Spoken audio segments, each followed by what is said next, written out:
అమృతాహారపు లోగిలి గ్రామభారతికి స్వాగతం. పోయిన సంవత్సరం Andhra Pradesh elections results day and Akshaya Tritiya రెండూ ఒకరోజే. ఆ రోజు బ్రహ్మ ముహూర్తంలో ప్రకృతిని నేను ఒక కోరిక కోరుకున్నాను. ఎన్నిక కాబోయే ప్రభుత్వం ఏదైనా సరే ప్రకృతి వ్యవసాయానికి పెద్దపీట వేయాలని. ఈరోజు ఆంధ్రప్రదేశ్ ముఖ్యమంత్రి గారు దావోస్ పర్యటన యొక్క విశేషాలు, కెమెరామెన్లు లేకుండా ఆర్టిఫిషియల్ ఇంటెలిజెన్స్ ద్వారా ప్రెస్ మీట్ నిర్వహించి, ఇంత అడ్వాన్స్డ్ టెక్నాలజీ ఉపయోగించే సందర్భంలో కూడా ప్రకృతి వ్యవసాయానికి పెద్దపీట వేసిన విషయాన్ని అనౌన్స్ చేశారు.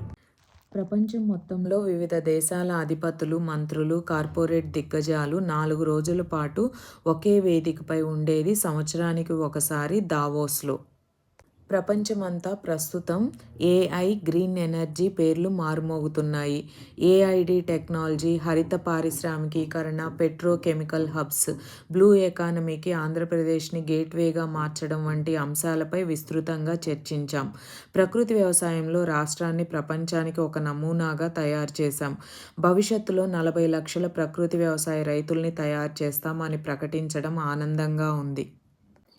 8 సంవత్సరాల క్రితం మొట్టమొదట మేము ప్రకృతి వ్యవసాయం మొదలుపెట్టినప్పుడు గ్రామాల్లోని రైతులు కూడా పురుగు మందులు లేకుండా పంటలు ఎలా పండుతాయి అని, ఆర్గానిక్ స్టోర్ మొదలుపెట్టినప్పుడు పురుగు మందులు లేకుండా ఎలా పండుతున్నాయి, ఇది ఒక కొత్త మార్కెటింగ్ స్టంటా అని హేళనగా మాట్లాడే వాళ్ళు సమాజంలో అధికంగా ఉండేవాళ్ళు. ఇప్పుడు అదే ఉత్పత్తుల కోసం డిమాండ్ చేయడం కూడా చూస్తున్నాము. అదేవిధంగా ప్రకృతి వ్యవసాయంలో మన రాష్ట్రంలో డిగ్రీ, పీజీ, పీహెచ్డీ కోర్సులు కూడా నిర్వహిస్తున్నారు.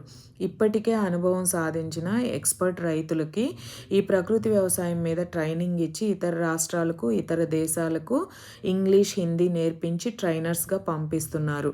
మీలో ఎవరికైనా ఈ విషయం మీద ఆసక్తి ఉంటే గ్రామ్ భారతి స్టోర్లో సంప్రదించగలరు. వివరాలు తెలియజేస్తాము.